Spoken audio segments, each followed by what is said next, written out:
राधे राधे। आज हम पढ़ेंगे दूसरा प्रश्न प्रश्न उपनिषद का। ठीक है, तो शुरू करते हैं। तो प्राण भोक्ता प्रजापति है, यह पहले प्रश्न के उत्तर में कहा गया। उसका प्रजापतित्व और भोक्तृत्व इस शरीर में ही निश्चित करना चाहिए, इसलिए यह प्रश्न आरंभ किया जाता है। तो दूसरा प्रश्न जो है वो भार्गव पूछते हैं, प्रजा के आधारभूत कौन कौन देवगण हैं।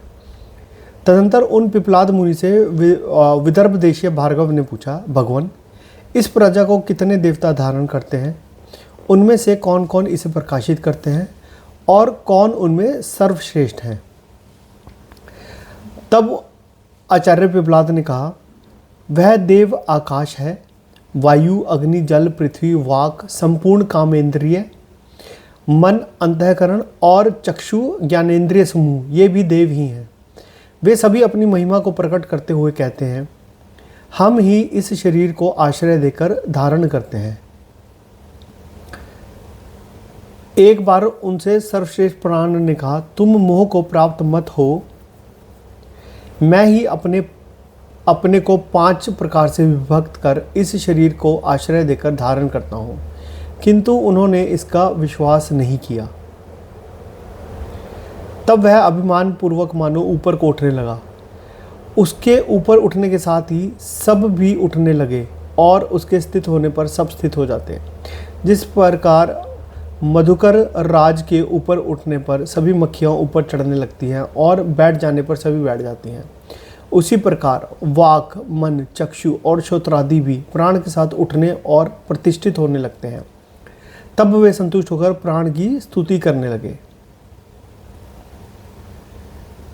यह प्राण अग्नि होकर तपता है, यह सूर्य है, यह मेघ है, यही इंद्र है, वायु है तथा यह देव ही पृथ्वी रई और जो कुछ सत असत एवं अमृत है वह सब कुछ है। जैसे रथ की नाभि में अरे लगे रहते हैं, उसी तरह ऋक यजु साम यज्ञ और क्षत्रिय और ब्राह्मण ये सब प्राण में ही स्थित है। हे प्राण, तू ही प्रजापति है, तू ही गर्भ में संचार करता है, तू ही माता पिता के समान आकृति वाला होकर जन्म ग्रहण करता है। यह मनुष्य आदि संपूर्ण प्रजा तुझे ही बलि समर्पण करती है, क्योंकि तू समस्त इंद्रियों के साथ स्थित रहता है। तू देवताओं के लिए वहनितम है, पितृगण के लिए प्रथम स्वदा है, अथर्वांगिरस ऋषियों यानी चक्षु आदि प्राणों के लिए सत्य आचरण है। हे प्राण, तू इंद्र है, अपने संहारक तेज के कारण रुद्र है और सौम्य रूप के से सब ओर से रक्षा करने वाला है। तू ज्योतिर्गण का अधिपति सूर्य है और अंतरिक्ष में संचार करता है। हे प्राण, जिस समय तू मेघ रूप होकर बरसता है, उस समय तेरी यह संपूर्ण प्रजा यह समझकर कि अब यथेच्छ अन्न होगा, आनंद पूर्वक से स्थित होती है।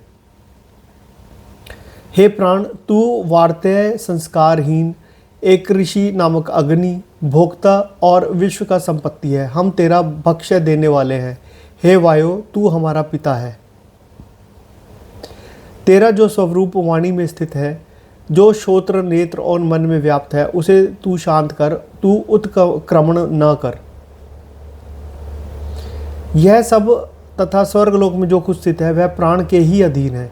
जिस प्रकार माता पुत्र की रक्षा करती है, उसी प्रकार तू हमारी रक्षा कर और हमें श्री और बुद्धि प्रदान कर। तो इस जो सेकंड चैप्टर है ना, इसमें उन्होंने यही बोला है कि प्राण जो है ना, जो हमारे अंदर जो प्राण है वही सब कुछ है। और इसी को तभी यही बोला, अद्वैत में यही बोला गया कि भगवान ही प्राण है और प्राण ही भगवान है। यानी कि अद्वैत सिद्धांत में यही बोला जाता है कि कोई दूसरा नहीं है, वही एक शक्ति है जो सबके अंदर है। अब मैं इसका ना सरलार्थ भी देता हूँ आपको, बिल्कुल आजकल की मॉडर्न लैंग्वेज के हिसाब से। राधे राधे।